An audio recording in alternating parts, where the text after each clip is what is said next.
बात पूछती हूँ और ये बात कई बार आप पे आरोप लगे हैं कि आपका जो मॉडल है चुनाव जीतने का वो ये है कि फ्री बिजली, फ्री पानी।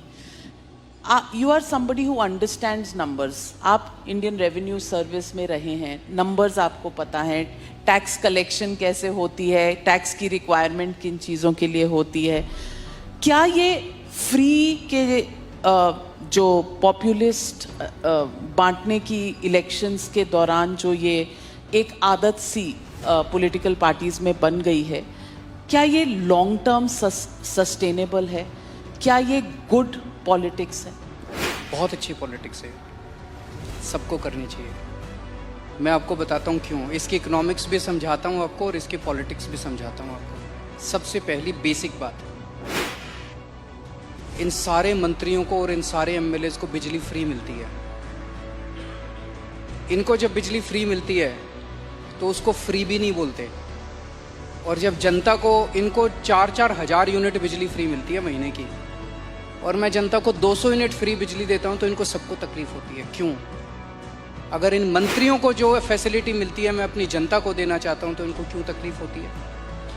इन सारे मंत्रियों को और एमएलएज और एमपीज का सारा इलाज का खर्चा फ्री है। कोई बीमार हो जाए इनके घर का सारा फ्री है। तो अगर मैंने अपने दिल्ली के लोगों का इलाज फ्री कर दिया तो इनको क्यों तकलीफ होती है?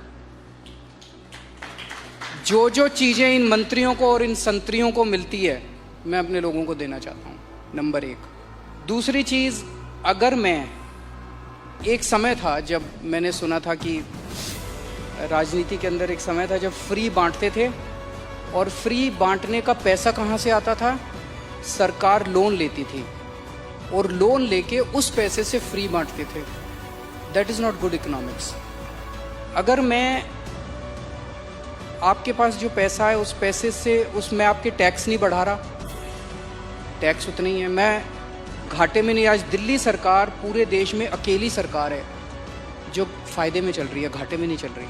CAG की रिपोर्ट है 2019 की, उस रिपोर्ट में लिखा है हमारी सरकार बनने के पहले दिल्ली सरकार घाटे में चलती थी।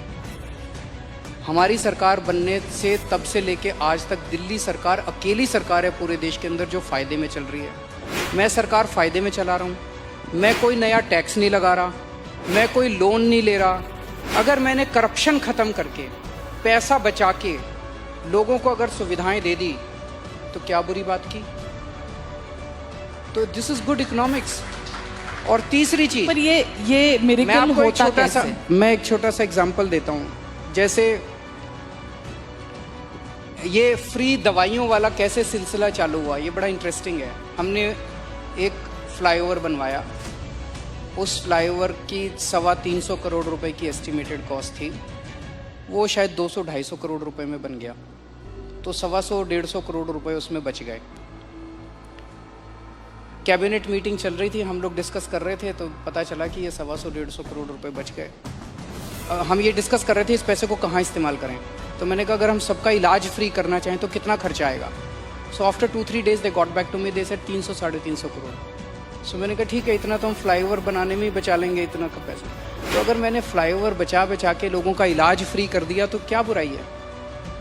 मैंने सुना था कि एक मुख्यमंत्री हैं शायद गुजरात के, उन्होंने अपने लिए एक जहाज खरीदा 190 करोड़ रुपए का। मैंने लिए अपने जहाज नहीं खरीदा, मैंने दिल्ली की सारी अपनी माँ बहनों का DTC बसों में किराया मुफ्त कर दिया, 150 करोड़ का खर्चा आया। बताओ क्या बुराई है? So good politics and good economics, ये कर रहे हैं हम लोग। तो आपके पास ये कौन सा ऐसा फॉर्मूला है जिससे आप फ्री में भी देते हैं फिर भी आपकी सरकार जो है वो घाटे में नहीं, फायदे में है? ईमानदारी, सही नियत, बस और कुछ नहीं है। मैं बहुत छोटा हूँ, मेरा एक्सपीरियंस भी बहुत छोटा है, लेकिन मेरा 5-7 साल का सरकार चलाने का एक्सपीरियंस ये कहता है कि किसी भी सरकार में पैसे की कमी नहीं है। मैं ब्लैंकेट स्टेटमेंट दे रहा हूँ, किसी भी राज्य सरकार में और किसी भी केंद्र सरकार में पैसे की कमी नहीं है, नीयत की कमी है।